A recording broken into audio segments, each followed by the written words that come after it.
Well, here we are again this week.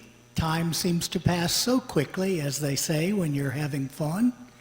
And I hope you are, because I am having fun. Welcome and greetings, and I hope that you're having a very blessed week, even though it's been horribly cold and a little snow tomorrow. But that's okay. Every week it passes, we're closer to spring. I thank you for joining me today. I'd like to talk a little bit today about a topic that we began to talk about this past Sunday in the worship service. And I would invite you to come these next couple of weeks because we're going to talk a lot about peacemaking. And I'll get to where we're starting that in just a minute. If you are able to come on Sunday morning, 9:45, we'd love to have you. If you are unable, then please feel free to watch us on the YouTube channel or on the website. Now, I want to talk to you a little bit again about peacemaking, and to do that, I'd like to tell you a story. I bet that surprises you. And it's about the early days of television. And those are days that, at least from a household standpoint, I remember the first black and white TV, and then the first color TV, which we got. But in those early days of television, the completed the Empire State Building, completed, was topped with a number of antenna, including television.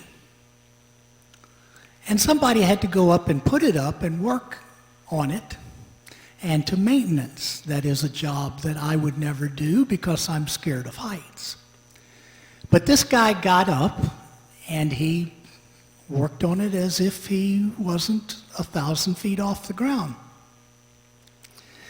A reporter saw him doing this and he said, "Man, this would make a great human interest story. I want to interview him and find out what he's thinking." And so that's exactly what he did. By the time the repairman came down the skyscraper, he caught him, and the reporter asked him, "Aren't you frightened to work under conditions like that? Isn't it dangerous to work so high off the ground?"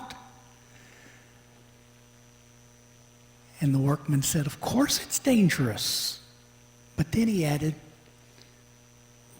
"But I also like to think how many people can say that they have changed the skyline of a city like New York City."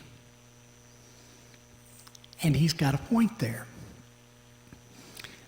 We all aspire to better positions than we're in, until you get at some point where you say, "I've had enough," and you go on and live the way you are and do it happily.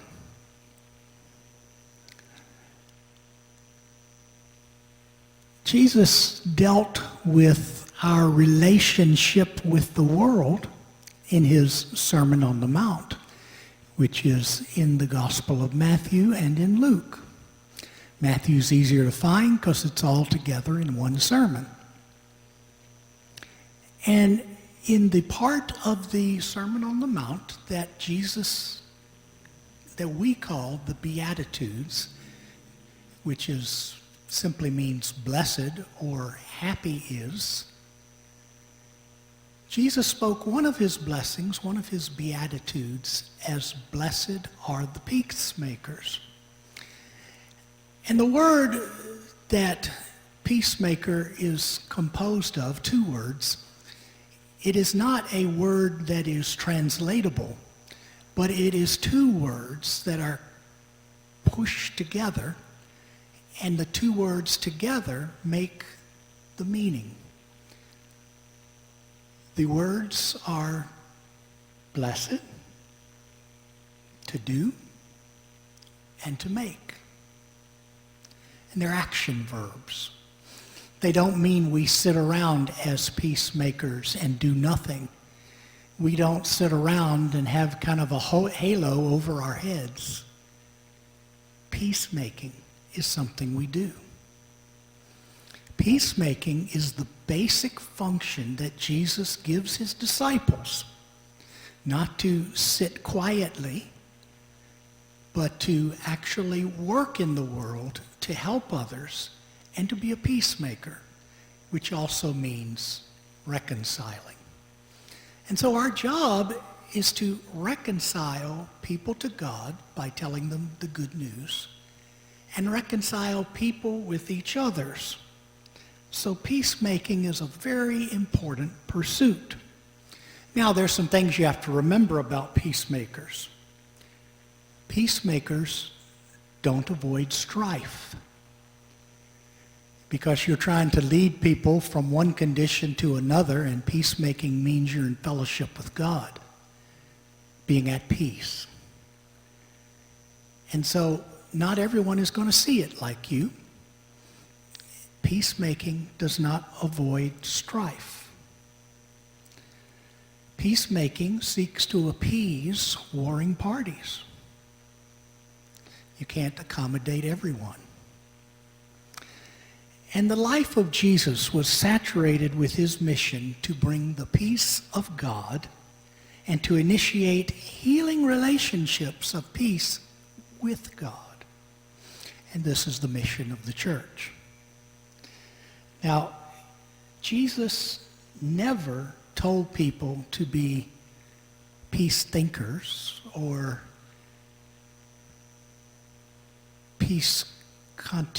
people who contemplate peace. It's too early in the morning. I need another cup of coffee. Rather, we are called to do peace. And sometimes peacemaking doesn't work when parties don't want to be in a peaceful relationship. They want to engage in war.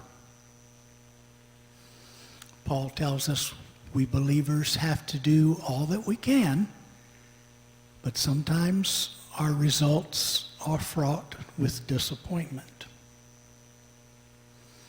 In any case, we all come down to the same point, that we should be thinking about how, as disciples, we can bridge the gap between people and opinions, and